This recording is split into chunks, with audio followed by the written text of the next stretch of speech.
Hello, everyone. Ian Hamilton with Good Virtual Reality here, and thanks for giving us your time today. In case you're new here, you can become a subscriber at goodvirtuality.com. Many episodes of this podcast head out over email first to paid subscribers before publishing everywhere. Thank you to my founding members, paid subscribers, sponsors, and the donations I've received, supporting the production of this independent journalism directly. Today, I'm joined by Ashley Huffman for a conversation about haptics. Why don't you introduce yourself and tell us where you're tuned in from today? Sweet. So I'm tuned in from Toronto, Canada. Beautiful sunny day. So yeah, name is Ashley Huffman. I'm one of the co-founders and VP of Titan Haptics. My kind of area of specialty is working with strategic partners, mostly on like the gaming and accessibility side. And Titan Haptics, if people don't know, is a haptic motor company that provides a full solution type of approach.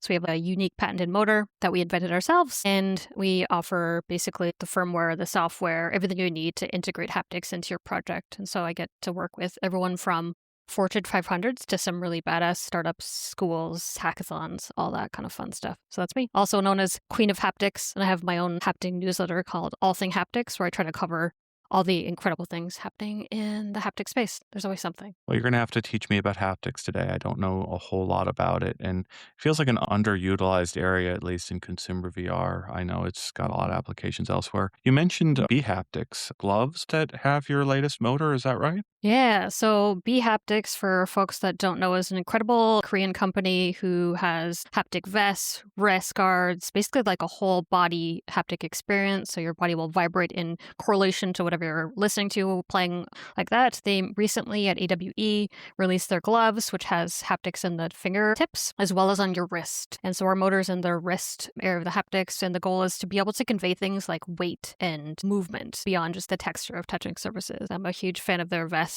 Had it for some time, and I think any type of company that's keen on immersion and adding layers to an already epic experience, I think is fighting a good fight in terms of gameplay and what consumers are looking for. I tried the gloves at AWE and I tried the vest. I hadn't tried them before. And there was a cat in the demo, and I spent most of my time trying to pet that cat in every way possible. Yeah. It was pretty good. Yeah. Yep. That's about right. Yeah. The two questions I ask all my guests, I'll start off there before we come back. Tell me about how you got involved in VR in the first place. What was your first VR experience? Yeah. So it was early on when we first invented the haptic motor that we created.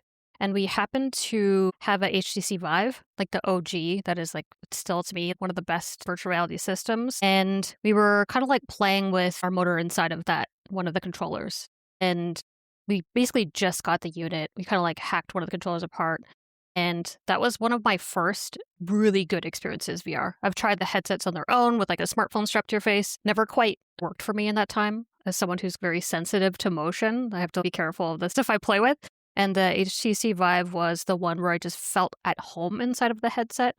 And so I was able to just fully dive into that. So the first experience I had that really stood out to me was Waltz of the Wizard. That's the one game I will continue to go back to. It's like game/immersive experience where you're just alone in this tower. You play a wizard. You can either be like really cool about it and make spells and do things, but you can also just absolutely trash your tower using spells. And they use haptics in a really enchanting way.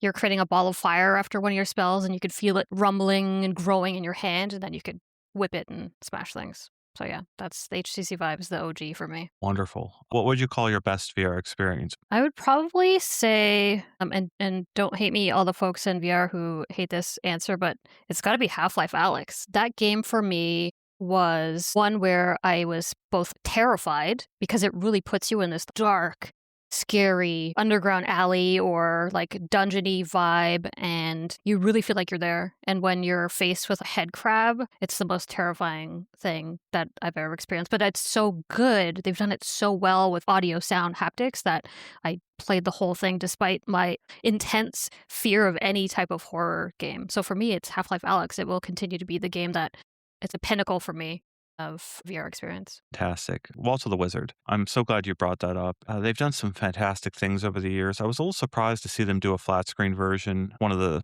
recurring themes on the podcast is there seems to be a fair number of people that are struggling with their flat screen versions. Walkabout Mini Golf abandoned theirs, stopped updating it, and Rec Room obviously closed down quite recently, and a little heartbreaking, but also I had Sean Whiting on the podcast and we walked through that whole journey and understanding just trying to chase that investment money and understanding why they did it, but also it seemed like there was some wrong decisions there. But Walt's the Wizard, always hearing them trying to come back to natural human interaction in VR. I Hmm. love the slingshot that's always in there, where you just hold up two fingers and you can pull back a slingshot between your two fingers, and just a beautifully fun hand tracking interface. How do you feel like the market has been shaped by controllers? Because it feels like it's an either or thing. It's either you do hand tracking or you do controller tracking. And there's a bunch of things that are sort of in between and they don't quite support both perfectly. Walkabout being one of my favorite games, Mm, I love that it uses one controller, but I want to yeah. flip the bird at somebody when they do a really good shot with my offhand, and I can't do that. So then you're working on these haptics, things that can be used in so many other places. Do you feel it was like the right direction to do controllers, or do you think other things are going to take over? What do you think of that? Yeah, I think controllers are the pinnacle of gaming. We all know from even my early, first PlayStation. Controller is this simple interface between you and the game. And I think that translates really well over time. We're just kind of drawn to wanting to press buttons to engage. And I think there's something about our brains and the way that we do that it just is natural. A lot of the things that I play require that tactility. The Walkabout Mini Putt is a good example where you'd think, does it really need it? But that little chipping sound and that hit of the haptics is done so well that it really does draw you in immersion. Even when you're in this cartoon world, you feel like you're there and you embody that cartoon world. I love having controllers because of that, probably because of my legacy in gaming. But I think at the same time, when you have AR, for example, where it's nice to see your own hands and not have to have a device, then it's a really good, seamless way to just engage. But you really are missing that feel. Do I think that the world is going to change and incorporate haptics in some way? I think so eventually, but I think it's going to take a lot of time for us to have wearables, for example, that have haptics that we use for experiences. The Apple Watch has great haptics, right? Super awesome haptics. It's used for just their own particular use case of alerts and those kind of functions. But in the future, you could foresee how things like that could be used to engage in gaming. And that really does, as you saw with the Haptics glove, haptics in around your wrist area gives you a really interesting kind of feel that you don't need to replicate things, but you need to trick your brain enough that it helps tell the story. And I think that's the bridge. So I guess I'm all in on controllers, but I see the value in changing the way that you use technology in more of a public space like airplanes where controllers maybe just don't make as much sense. You were one step ahead of me there with Apple Watch. I would love to see an API that was available to VR devs that could tap into your wristband for those things. Do you think we'll see that sort of thing in a year or two, or is that going to be further Yeah. out than that? Probably further out, but what you're seeing now is like the release of devices that don't even have screens. So like the new like not Pixel Watch, I can't remember the name of it. Yeah, the Google one. That's a no screen kind of interface. And I think those are the kind of devices that I think are interesting for this. So it doesn't necessarily need to be a watch form factor. It could be something that's auxiliary, does a whole lot because it's sensing all the things, it's checking your heart rate and blood pressure and all that stuff at the same time, could act as a haptic alert. Could be whether it's accessibility for navigation or I'm playing a game and I need it to tell me I'm smacking something, or putting something, or all the fun things. Do you think you could get a good enough haptic effect out of, say, a band to not need the haptic in your hand for something like putting or golf, or do you really need it to sort of emanate from your fingertips? I really think you can. For putting, for example, it's like you're holding something and it's like a bat. As long as it translates somewhere within your wrist area, I think you're good because it's not necessarily your fingertips. It's kind of like your arm. So you can get away with quite a bit. So maybe where you're touching objects, you're going to need a little more nuance to that. And maybe gloves is just always going to be a better fit, whether it's some points of touch on your hand or a full glove like you see in some of like the cool industry use cases, those badass huge gloves. But I think you can get away with a whole lot by just leveraging sound and a nuanced haptics that isn't the key is it can't be like a notification buzz. As soon as you start trying to leverage a buzz or only like a low rumble to mean something expressive, that's where you're hitting issues because you're basically taking a dog whistle for humans and trying to turn that into putting. It's like, no, that's not the experience. So that's one of those nuances of haptics. A dog whistle for humans. That's a really good analogy for it. So, what about needing two hands versus just having one hand? They ship only one neural band with the display glasses, and then there's only one eye that's active in the display glasses, and it's just not interesting to me. Even though the neural band was really interesting to me on my dominant hand, my heart is in VR and is in the immersive interactions that you have in VR. Yeah, yeah. And I feel like I need it on both wrists. What I'm seeing from Meta is this attempt to lower cost, to ship things that are bare minimum. Strapping something onto your dominant hand makes a lot of sense. But like baseball, catching a ball with one hand and throwing a ball with another hand, you can need the haptics on both hands to do a sport like that. And there's so many examples of things like that. So I'm trying to understand the pathway where we get to like strapping things onto both wrists or whether that's really necessary. Yeah, I think it's a good question. If you're only trying to do more of a notification style of immersion, then I think one's fine because it's really just, it goes back to that dog whistle. You don't need more than one dog whistle to capture your attention. For gaming, you do need the two. If it's a two-handed play, then it's kind of like it's going to limit you. Maybe you can play chess with one hand or you could bat with one hand, but yeah, it kind of defeats the point. So I think in those use cases, it's like you really do need, whether it's like a vest or two wrists covered with haptics. You see people these days wearing two watches. So I don't think we're that far out. Even my mom has a regular watch and a smartwatch. If my mom's on this bandwagon, then I don't think we're as far as we really think. We see glasses being cool now, and I think quite a few years back that people thought that would be interesting, and then it was like super uncool, and now it's cool again. It's just a trend of what is acceptable, and I think someone will start that trend, and then it'll just be normal. Got it. All right. So both wrists are necessary for gaming. Makes sense.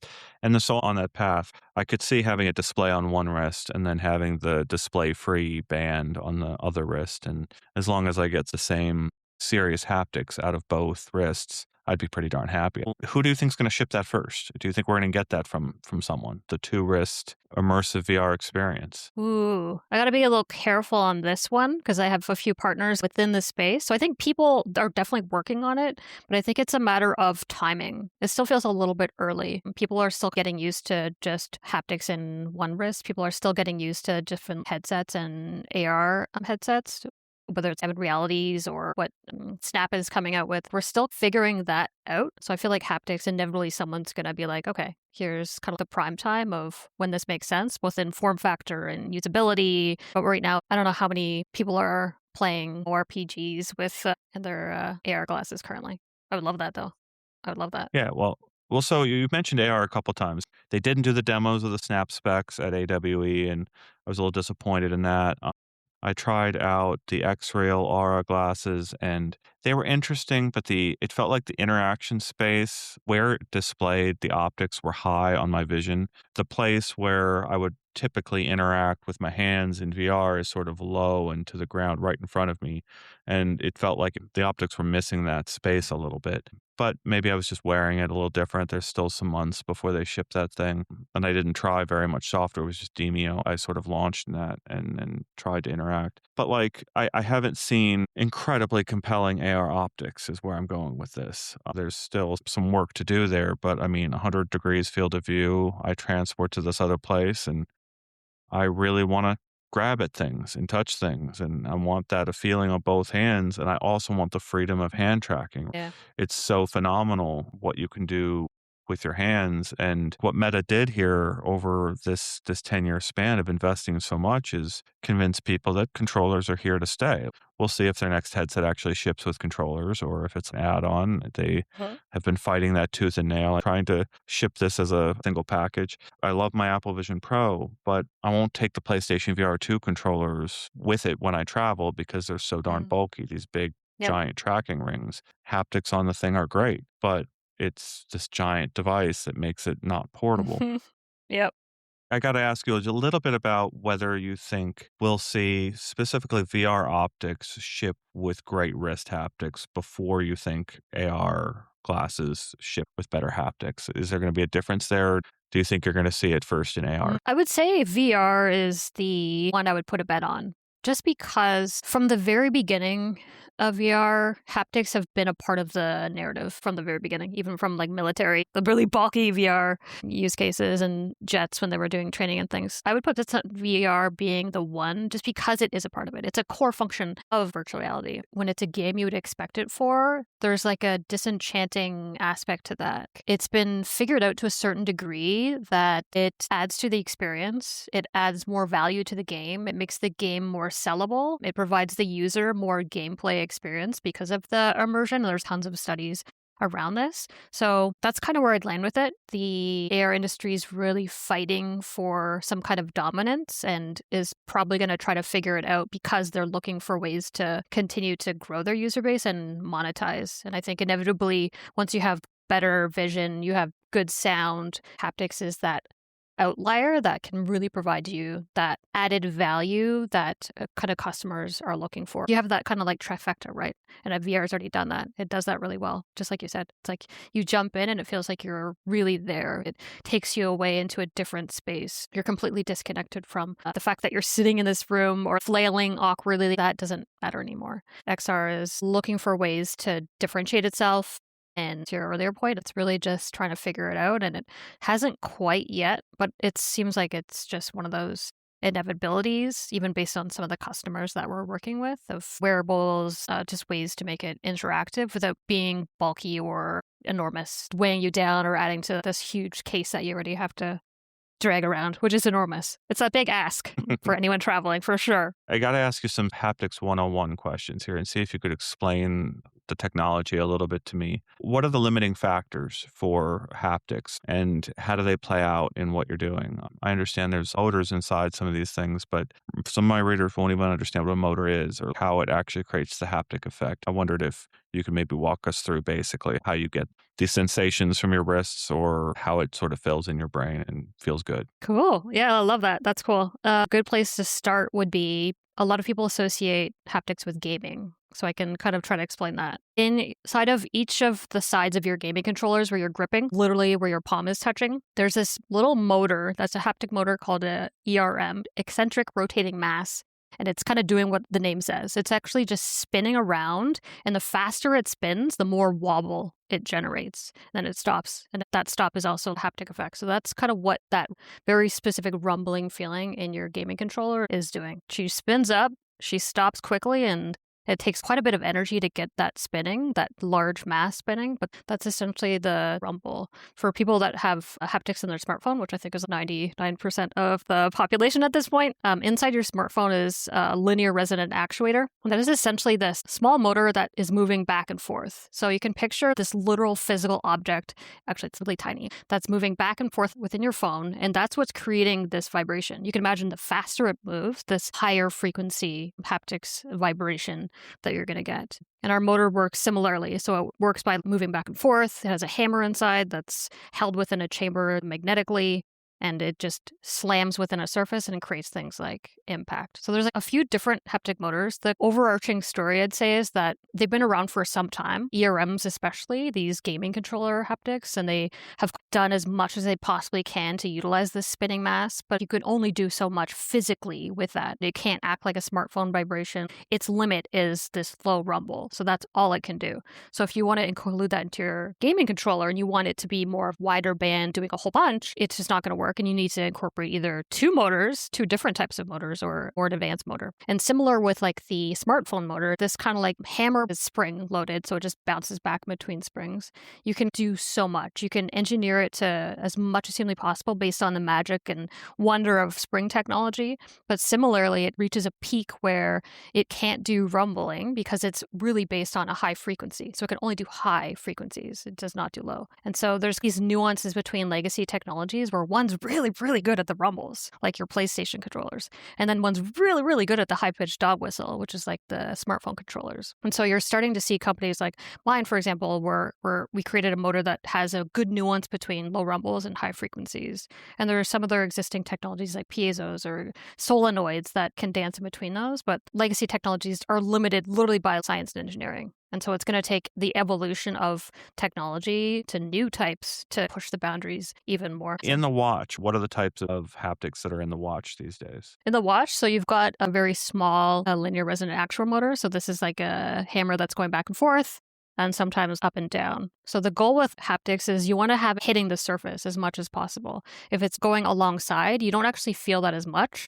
It's kind of like very residual. The Apple Watch is like an incredible experience where they over-engineer basically everything they do, including their haptic motor, and it's kind of as peak as you possibly can to translate that haptic vibration within it to the inside of your wrist. So yeah, well done, Apple, with their over-engineering, which I appreciate so much as an owner of quite a few of their devices. So when you start imagining the display going away, or you sort of like maybe it needs to be less of a notification dog whistle thing, Mm. what do you start doing with that extra space? Which motors do you start stuffing in, and how many of them? And like, is there a limit to how much weight you can really put on your wrists? Are you excited by the prospect of that display going away and it no longer needing to be just about notifications? Yeah, I really am. Because I think once you've played with different haptic enabled games, especially in VR, you'll understand how haptics can be used in different ways to convey information. It could be everything from that onboarding experience of feeling like tick, tick, tick, tick of the interface and seeing kind of like your choices on like a selection menu happen. The golf club tick is like a really good example. Half-Life Alyx, if you're wearing a haptic vest, you can feel putting an extra bullet in your backpack, you can feel it trickle down your back. So it's like those are all nuances that actually don't really require a screen necessarily. You could create any kind of haptic effect you want. It could be the purring of a cat. It could be a heartbeat. It could be using music. A lot of interesting ways to communicate with the body. It may take more than one motor, but in some cases, some of our customers just use one motor to convey this, but it's just done well. The quality of how you put the motor into a device is critical. It's like really critical. If you just slap a motor in, you don't think about direction. You don't think about how it's mounted. You could hard mount it in a way that actually kills the haptic motor experience. And you can't even feel the haptics as much, and it becomes like a dull vibration. Those are the things that actually matter in terms of these hardware companies building haptics tech. It's actually really hard to do. I've seen some interesting ideas at various conferences like SIGGRAPH, little bubbles that can fill in with either air or water to give you a resolution on the tip of your fingers. Feels like that stuff is really far away. It's coming up against serious physical limits and cost limits that are incredibly difficult to overcome. Because of that sort of thing, it becomes hard to imagine the consumer path to a lot of these things. Bringing back to sort of present day, you mentioned the idea of putting things in a slot on your shoulder. Lots of VR games out there have shoulder slots, and that's a haptic experience I've never had, right? I would love to understand, is there a secret cost that someone will pay in order to have that sort of effect? Can it be no more expensive than $200 before mass market adopts sort of thing? Or, I look at B Haptics, those are several $100s for the vest. Hmm. Hmm. The gloves are all 300 or something dollars. So they're moving towards affordability. They're going for the training market, I believe, with the gloves. But there is a certain number of people out there who are buying the haptic vests in order to have just a little bit more immersion, specifically in shooter games, so you can feel the impact of the bullets and feel a little bit more like you're immersed. I wouldn't say it's a significant percentage of the VR market buying those things. And I'm just sort of struggling to understand what content we need and what prices we need to have either vests, gloves, wristbands take off. That's an interesting question. The kind of chicken and the egg with this type of conversation is it's similar to the gaming industry early on, where there's a battle between players who have locked ecosystems and content that's created and created specifically for it. PlayStation is a good example of that. Really epic ecosystem, closed, and they've got really interesting content that fits within it. But it's very closed. And most of the large players kind of act that way. And I think in an industry like VR, when you have so few players in the space, that makes it even tougher because now you've got systems that are open-ish. We can say, we'll give it an ish. And then you've also got no standards. So anyone coming new into the space has to fight that. I've got to learn all the lessons of how to do this right and wrong myself. So that's tough. And then you've got the layer of creating content. So now I've got to create content specifically for this particular type of technology. And for each technology, it's different and nuanced. It's like when you create a game developer has to port a game into different systems. It's the same kind of way for haptics, for to design haptics for a particular controller, because your game doesn't necessarily translate if one fits within a gaming controller versus one is a haptic VR controller versus one is a wearable. I'm kind of dancing around the question, but there's concrete, bigger issues that need to be solved before I think we can get to these cost-effective products, but it's happening. I think that's what's good about haptics right now is it's happening. There's things like Haptics Industry Forum where a lot of the major players are coming together to work on the standards because they're like, it's going to be really tough to succeed in the space of haptics and immersion if we're all just fighting and building these little ecosystems and moats. So I think that number one is super cool. So it's happening. People are working together. Even players that you wouldn't expect to be working together are, which is cool. And then in terms of the transition between creating content, that's also where it's difficult because you've got unique haptic experiences, motors, technologies with different games, and they need to be designed specifically for it. There's a lot of nuance to that as well. It's actually tough to integrate. It's tough to build electronics for. It's tough to create firmware for. It's tough to create software for. You've got all these kind of weighted things going against it. We're reaching this kind of eventuality because companies like us really care about this space. We try to spearhead a lot of these things because there's no point of us fighting each other. If we work together, we can create standards so that everyone can understand what a solid place to learn from is.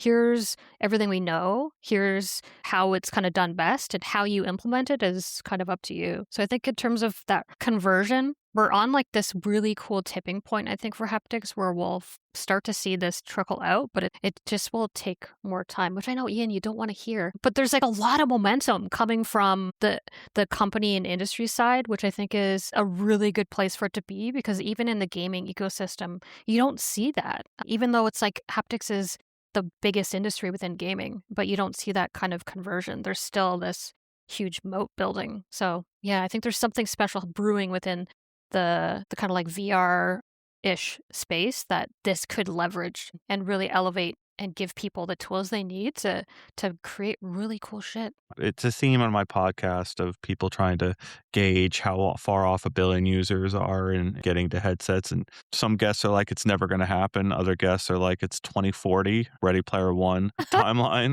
I also think that you drop enough weight and you get enough fidelity, and suddenly 100 million people show up quite suddenly just because it's that good. I think we're moving to the end of the podcast here, and there's one specific experience that's coming to mind that I'd like to talk out with you a little bit, because you talked about these moats and these sort of proprietary ecosystems, and they're problematic. 11 Table Tennis is the game I'm thinking of. 11 Table Tennis is an incredible experience. It's a two-handed controller experience. I've had printed for me holders for my controllers to hold a paddle in my hand and then put the controller into the paddle, and then the haptic effect is emanating from the middle of the paddle where the ball would hit. That's a good feeling. It's really neat. Centers the gravity a little bit better. But having to hold another controller in my offhand is annoying. I mean, I've played real table tennis. I love real table tennis. And specifically the interaction I'm thinking of is having a ball laying on my open hand and just tossing it up and feeling it escape my hand at the right time. Can that specific interaction be done from the wrist? And Yes, it can. Oh man, there's a demo I wish I could talk about that is basically that. It's using positioning, and in this case, it's using impact to convey those things. So it is possible, but it's very specific and nuanced. So I think in this kind of case is where you'd probably want a company that makes this as like a final product with haptics in it for it to be the best experience. Because if they're going to try to like strap a controller to like a peripheral, it's not going to be the same experience. But it does exist. These are kind of things are possible, and people are working on them. But yeah, it's a very specific peripheral. There's another company that I'm working with that has a different type of VR peripheral that's achieving something quite similar to that.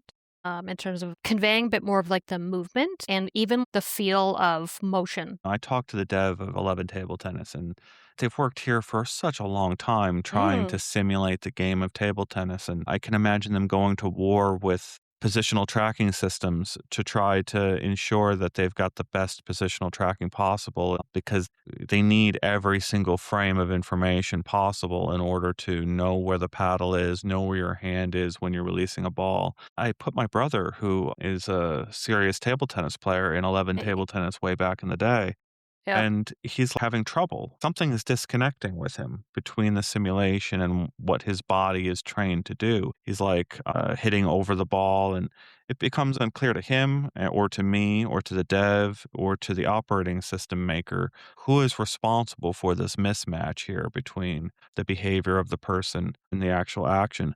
But at the end of the day, the thing I notice about VR is there's certain games like that. 11 table tennis, walkabout mini golf, H3 VR, games that are an entire hobby simulated for Mhm. players, and they love that hobby and they go into VR for that one game. And if that one game's haptics could be improved by just 5%, they would probably spend hundreds of dollars to have that 5% better haptic experience. I want to take my paddle with me and use my open hand to play table tennis exactly as I would if I had an actual table with me.